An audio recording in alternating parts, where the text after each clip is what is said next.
Nästan win och blues i mig eller ryd. Nu schästningen är så när man ska ha det höjt.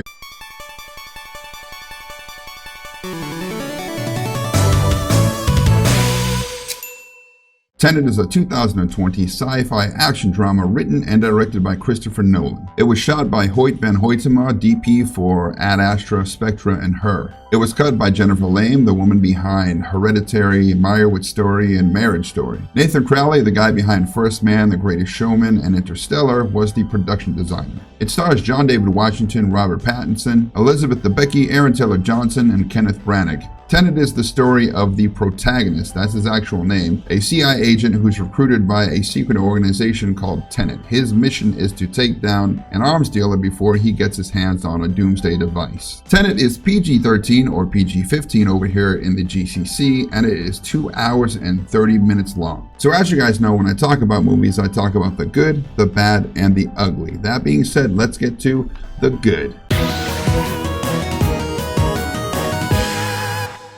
The movie has a really banger intro. It starts out with this big action sequence. You know, there's great music and sound and gunfighting and mystery. It throws a lot of you at once. I think basically on purpose to confuse you and overwhelm you with all of this really great stuff. In that way, it's very effective. And as I mentioned, the music is fantastic from the start to the finish of the film. It's definitely different than any other Christopher Nolan film. There are some tracks that are a little weird, but they stick in your mind and they really fit with the tone of the film. The sound design was pretty great. Everything from the way, you know, gun sound to the sound effects of waves hitting, you know, ships and everything else. Everything has a grounded, realistic feel and sound. And that's important because even though this movie has these sci-fi fantastical elements, really at heart it's an espionage film, or more like a detective film. It's definitely fast-paced and it's a globe-trotting film. You know, you go from one scene to another pretty quick and it inundates you with a lot of information and you have to kind of catch up mentally. And, you know, I think that's okay because it is a big story. There's a lot going on here. And to go with that scale, you know, you have this great globe-trotting adventure. You know, you go to so many different countries and so many different sets, and it doesn't feel samey like a lot of other movies of this nature might. Now, I am a fan of good exposition. When people explain something complicated, but they do it in an interesting way, like it's part of a conversation, and it doesn't feel like they're talking to the audience like the audience is a bunch of idiots. And this film does not treat the audience like idiots. There's a lot going on, and if you're not paying attention, you're going to get lost, and you're not going to be able to follow the movie. If you think about the exposition in Inception, it's pretty similar. While Christopher Nolan does tend to throw in a few jokes in his film, this movie definitely is a bit more fun, a bit more humorous. Now, the humor is understated and some of the jokes might fly over people's head. And sometimes it's just like certain facial movements, and sometimes it's something as simple as a facial expression that one character gives another. But there are a few times where myself and my friend Travis, who went to see the movie with me, laughed out loud. And on the other side of that humor coin, you have tension. And this movie is packed with tension, not just because of the pacing. And this time, Christopher Nolan doesn't rely on the clock sound in the undercurrent of the soundtrack, you know, to feel like you're being pushed along. The movie kind of does that naturally. And the music itself, the way that it kind of has these ebbs and flows of tone and speed, that also does it for you. And while this movie is big in scale and you have all these fantastical elements, a lot of it is done practically. You know, you have this part where an airplane is crashed into the side of a building. Instead of doing it in CGI, they actually just went ahead and paid like $20 million for this airplane and just crashed the airplane right into the building, which is pretty epic.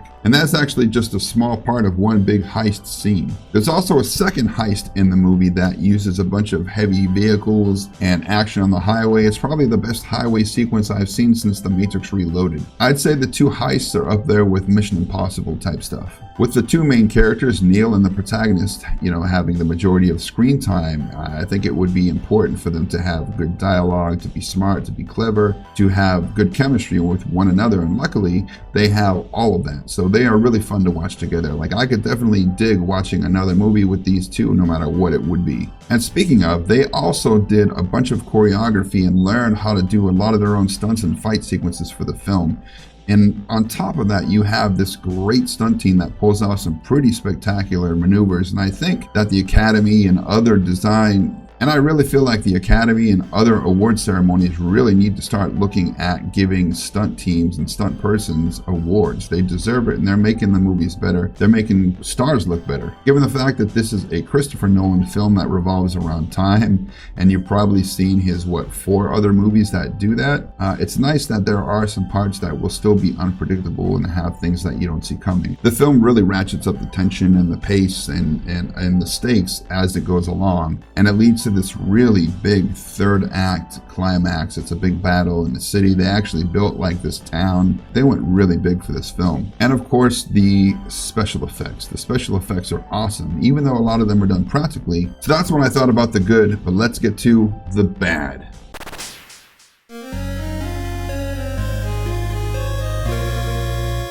Let's just be honest, this movie is going to be really hard for a lot of people to understand. If you're one of the many people who was confused by Inception, you're really going to be screwed when you watch this, and you're definitely going to have multiple viewings. Now, I myself want to watch it again just because I want to see some of the details I missed the first time. But at the same time, there were parts that I thought about, and I just picked out a lot of holes from them because it made me think like, wait, if they did this, why wouldn't it result in this? But kind of like Interstellar and Inception, you kind of just have to let it go and just say, you know what, it's a cool movie or whatever. I'll let it go.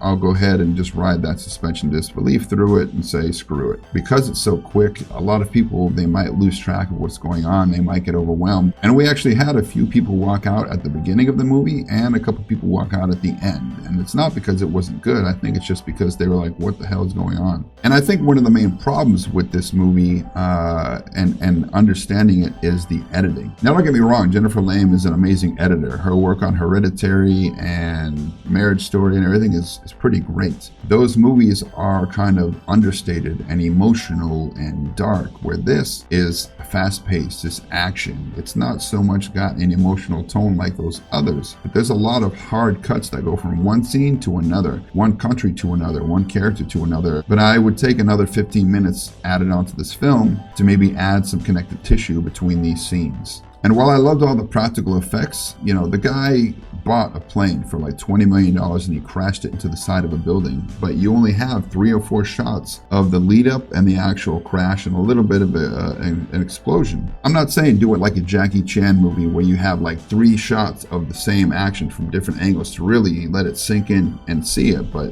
they definitely should have done something more with that plane crash, because when you look at the later heist scene in traffic with the fire truck and the heavy vehicles and everything else, you get plenty of time to absorb it, to check it out, to appreciate what they're doing with that scene. And in this one, you kind of didn't get that. And speaking of hard to take in, the final battle is definitely going to be confusing for a lot of people.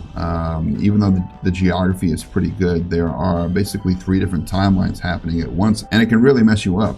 Even if you've been paying attention the whole movie. So while it is really cool, it's kind of a cluster, to be honest. There are people saying, oh, I didn't understand 70% of the movie because of the music or the sound effects and all that. It's not that bad. It's like how Interstellar was, that kind of thing. As long as you're sitting there, you're being quiet, you know, and you turn your head or whatever, you're going to hear what they're saying and you're going to understand it.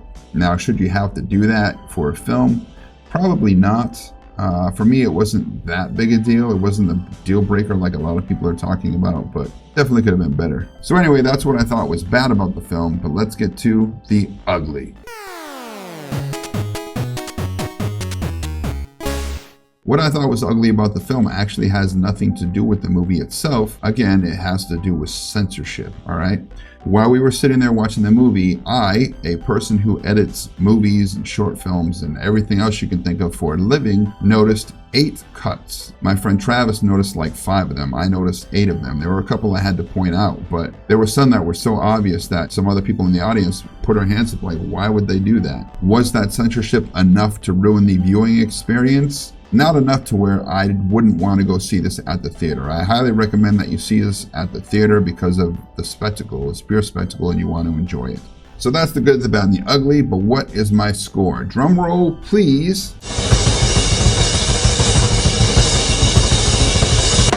8 out of 10.